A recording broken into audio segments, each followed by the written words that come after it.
ayo nih pelaku-pelaku usaha fashion, terlebih jangan sampai kita jualan doang. Jadi tetap harus ada, nih pesannya apa gitu.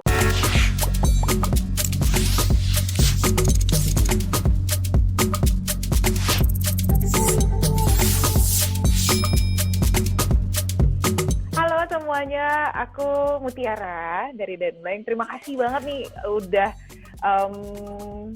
ajak kolaborasi Denbleng nih, kita hari ini ngobrol-ngobrol juga tentang lokal ya. Acik, makasih banget udah diajak join. Wow, itu menarik banget ya ngomongin soal value.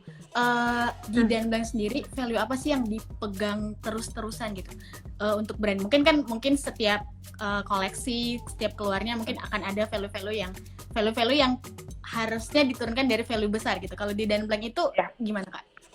Value besarnya tuh timeless, minimalis, dan lokal. Jadi tiga ini selalu kita gaung-gaungkan, dan setiap bikin produk, setiap kita mau ajak kerja sama partner, itu kita selalu balik lagi ke tiga nilai ini nih gitu. Kenapa? Karena kalau timeless, minimalis, itu kita percaya produknya nggak cuman abis dibeli terus dipakai seminggu 2 minggu bosan.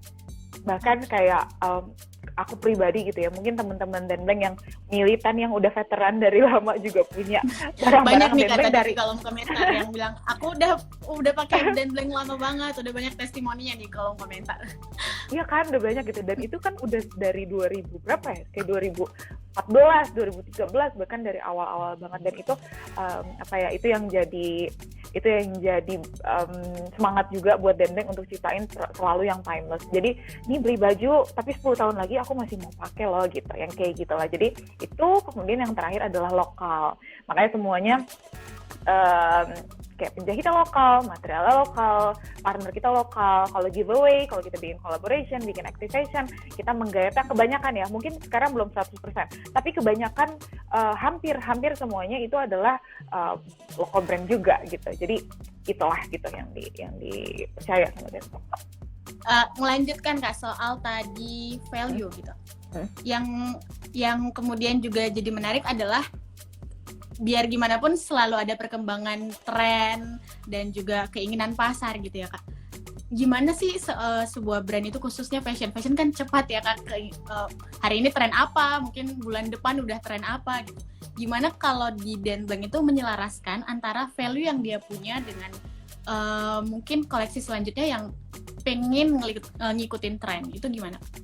Oke, jadi uniknya kalau di Denbleng tuh sebenarnya kita Denbleng nggak ngikutin, hampir dibilang tidak mengikuti fashion trend.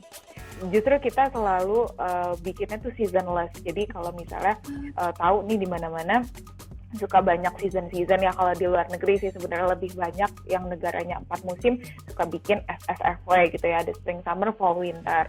Cuman di Denbleng karena juga di Indonesia tidak ada 4 musim, kita juga percayanya seasonless, sama kayak yang tadi sih, timeless, seasonless itu kan serupa gitu ya. Nah gitulah, jadi makanya alih-alih fashion trend, kita justru lebih ke arah global trend gitu. Jadi secara keseluruhan sebenarnya apa nih yang berubah, kayak misalnya kayak behavior teman-teman Denbleng mau belanja tuh gimana sih, lebih suka lewat web kah, lebih suka lewat store kah gitu. Nah itu yang kita improve, jadi enggak lagi nih walaupun Denbleng fashion brand gitu ya, tapi bukan berarti cuma fashion trend aja yang dilihat, tapi secara keseluruhan gitu kurang lebihnya.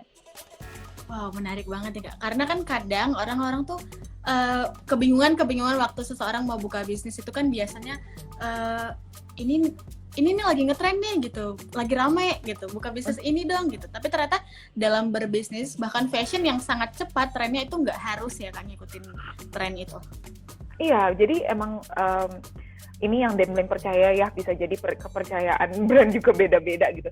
Cuman yang Denbleng percayaan brand, ya cuma ininya gitulah. Jadi banyak value-nya beda-beda. Tapi intinya karena Denbleng juga percayanya timeless, jadi ya udah kita bikin koleksi yang memang tidak melihat season. Kita nggak melihat ada tren apa di fashion, apalagi di Indonesia gitu ya. Walaupun mungkin secara mungkin ada beberapa yang diadopsi gitu ya, maksudnya tren-trennya, tapi bukan plek-plekan. Kayak misalnya Aci ingat dulu ada tie-dye tahun berapa ya? Iya, tahun lalu atau tahun lalunya lagi, aku pun sampai lupa kan. 2020 nah, itu awal-awal pandemi deh kayaknya ya. Ya kan gitu. Nah itu tuh hampir semua fashion brand itu kayaknya ngeluarin tie-dye semua gitu kan. Nah Denblank nggak mau gitu karena tahu ini tren gitu. Bentar lagi ini turun dan akhirnya ketika kita pakai lagi tie-dye di tahun ini itu ya lasir banget loh gitu kan, udah tahun kemarin gitu. Sekarang udah nggak tren gitu. Jadi ya balik lagi sih sebenarnya value-nya apa gitu. Ayo nih pelaku usaha fashion, terlebih jangan sampai kita jualan doang. Jadi tetap harus ada nih pesannya apa gitu. Kayak kemarin kalau aku boleh cerita nih di tahun